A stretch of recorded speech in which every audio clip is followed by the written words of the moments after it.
Ladies and gentlemen, give it up for my man Kyle.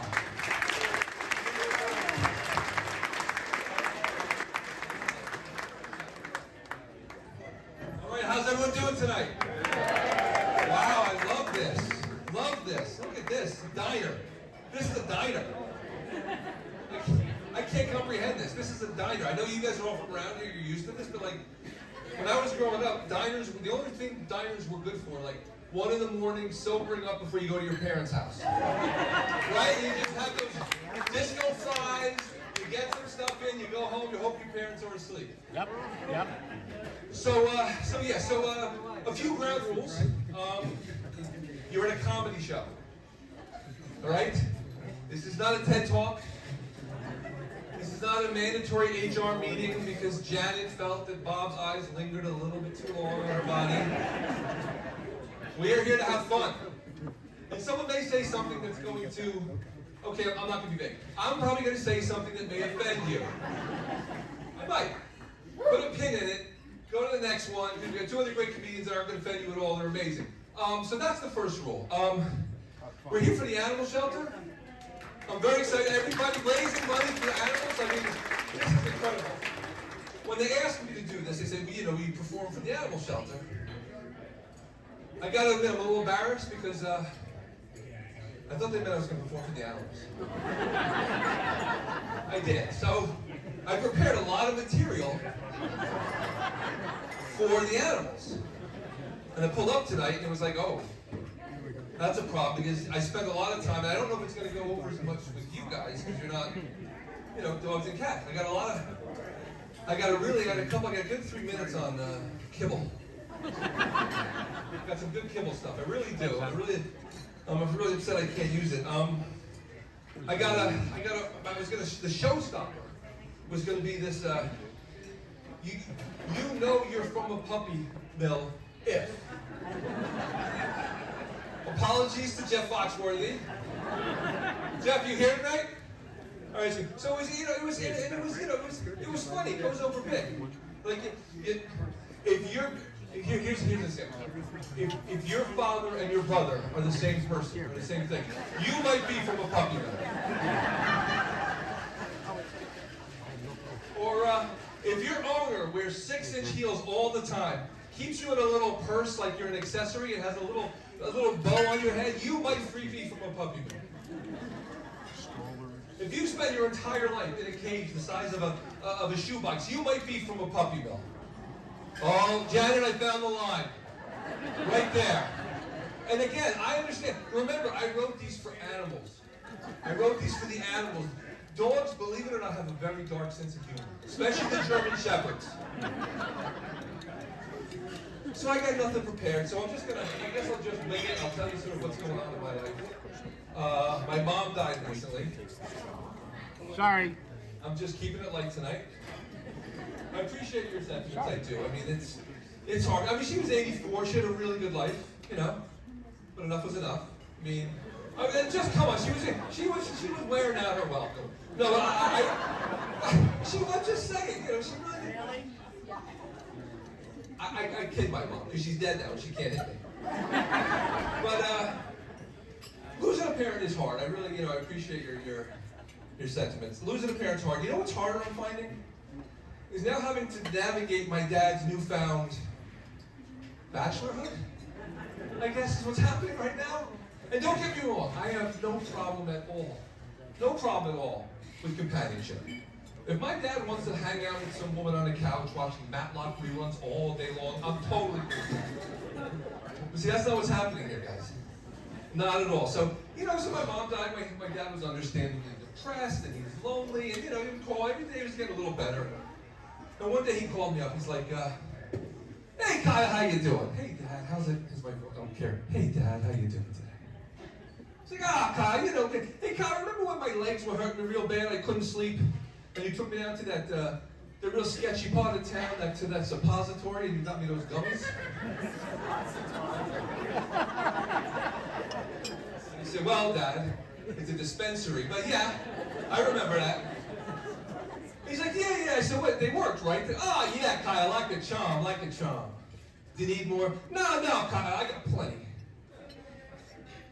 Dad, you still there? Ah, jeez, Kyle, this is embarrassing. This is still embarrassing. I said, Dad, I am your favorite child.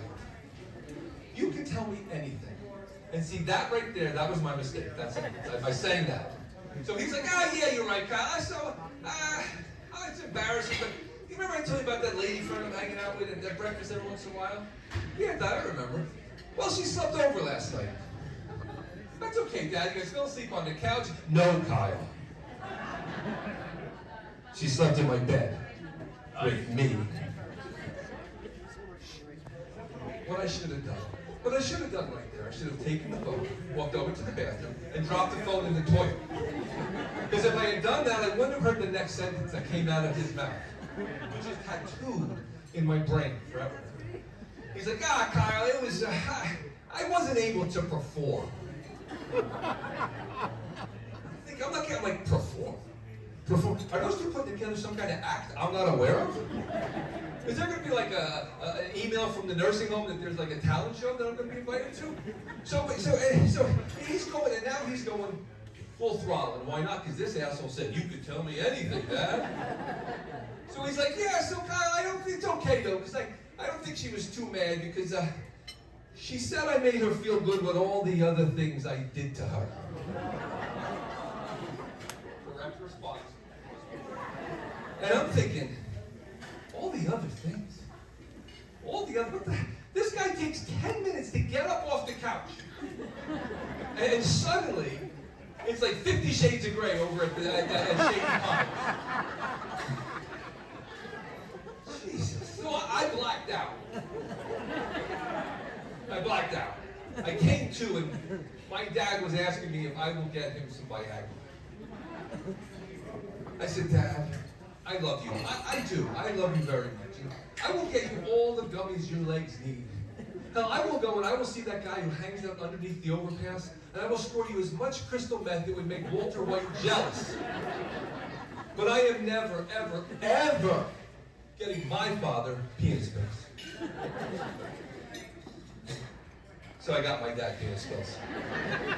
What am I going to do? Yeah, he's only got a few more years left. Let him have some fun. And I added a couple of weeks of therapy, a couple times a week, so it evens out. I'm thinking I'm doing all right. So I drove across country this summer with my family. We drove across country, and it was a historic heat wave. But we stopped at Dollywood. I've everyone's been to Dollywood. We're at the Dollywood, around the corner for Dollywood. We stayed at Dolly's Dream Hotel, and believe you me, guys, it is really a dream. It really is amazing. So we're there, we're hanging out at the pool at night, we're swimming, we're having a great time. It's the best trip ever. I'm connecting with my kids, and this woman swims over to me. Kind of timid at first. She comes over, she goes, I'm sorry to bother you, but are you Governor Chris Christie?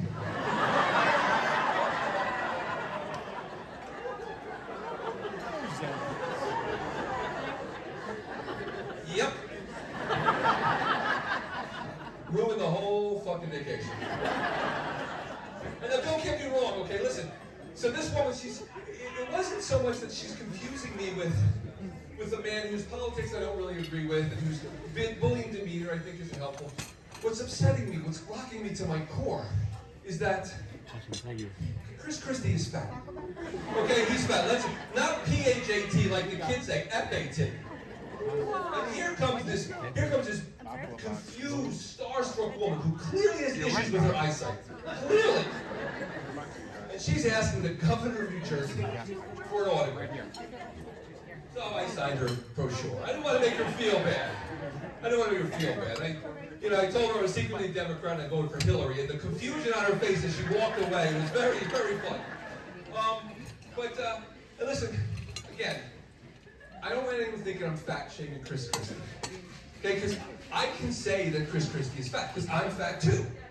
Fat people can kind of say it to each other, and we're allowed to call each other fatties. Hey, fatty, what's up? Yo, what's up, my fatty? We say it to each other. You don't know that. We spell it with an I, so it's not offensive. But we're down with each other. So that's the thing. I got a quick joke for you, and I'm going to bring on this brilliantly funny woman who I have no business sharing the stage with.